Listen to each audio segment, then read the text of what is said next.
This is a story of great change, a story of abundance and depletion, harmony and conflict, endings and beginnings.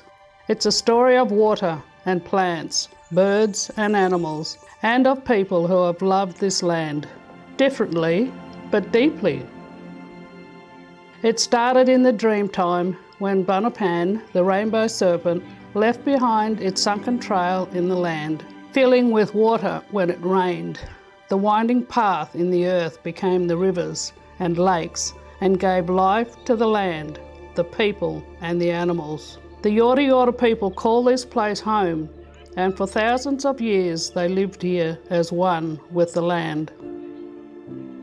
Mokoan, with its waters that rose and fell, attracted frogs and snakes, lizards and turtles, fish and water birds, which provided so much food, so much plenty for the Yorta Yorta.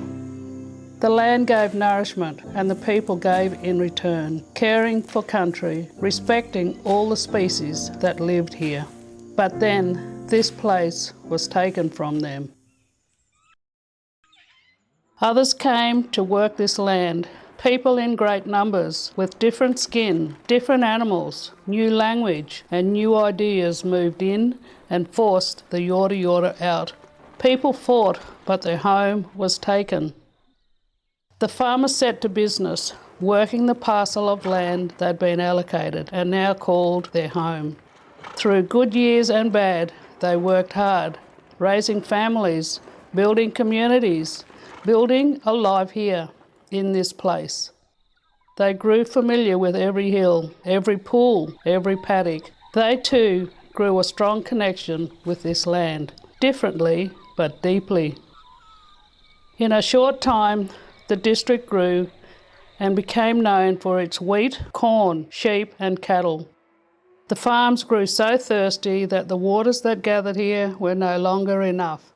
Clever men soon set their minds on creating a greater supply. They decided to build a vast lake, a man-made lake, to solve a man-made problem. It would make the most of the natural land formation and provide plenty of water for the farms and a place the local community could enjoy too.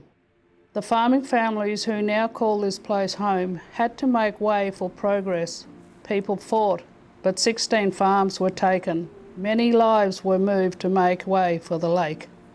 But others were unable to move. More than 200,000 trees were taken too.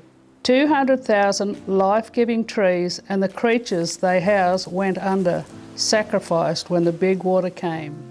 And this place was changed forever. But people adapt, and soon enough this place became known for its great lake. Loved by farmers and fishers and families that lived here and came from afar to see Lake Mokoan, a marvel of modern engineering. Rocks and earths changing the watercourse, making room for play and work, making farms stronger, making the economy strong. Until it didn't. Through times of drought, a too shallow lake was prone to evaporation, a ready environment for toxic algae. The lake no longer drew the same large crowds or kept livestock and crops alive. So it was decided that a man-made problem needed a man-made solution. The lake and canals would be no more, decommissioned, and the landscape would be restored to a more natural ecosystem, more like how it used to be. Again, people had to move on and adapt to something new.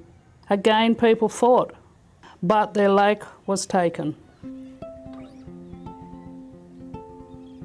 As in nature, loss often makes way for healing. And today, Lake Mokoan is now the Winton Wetlands Reserve, the largest wetland restoration project in the Southern Hemisphere.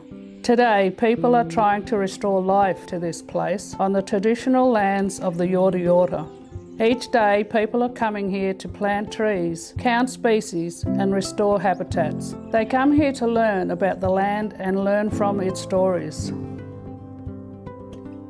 While it will never be what it was, it is hoped that in 100 years it will be more like it used to be, a place of plenty and sanctuary.